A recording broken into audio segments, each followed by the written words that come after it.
ligne. Apprendre à se mettre dans les souliers de l'autre était le thème du sommet de la jeunesse 2026 organisé par l'association Jeunesse Françaiscoise du 24 au 26 avril dernier. Le dimanche, les gens provenant de partout en province ont pris place dans les fauteuils roulants pour se mettre dans la peau des gens ayant des enjeux de mobilité.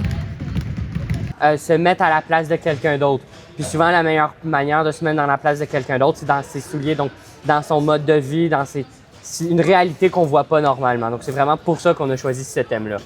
Ce qu'on espère qu'ils retiennent, c'est principalement la sympathie, se mettre dans la place des autres pour qu'ils puissent réaliser qu'il y a une autre réalité, puis qu'ils deviennent un peu plus autonomes dans certaines tâches, qu'ils soient plus découvertes, puis plus ouverts d'esprit. C'est vraiment notre objectif principal.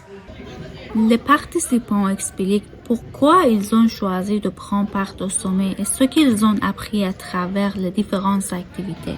Parce qu'à travers toutes les activités qu'on a faites, j'ai pu me mettre dans la place des autres et apprendre comment les autres fonctionnent avec leur vie, avec leurs difficultés. Une expérience qui t'ouvre les yeux. J'ai trouvé ça une vraiment belle expérience pour moi et mes amis. J'ai vraiment aimé ça ici.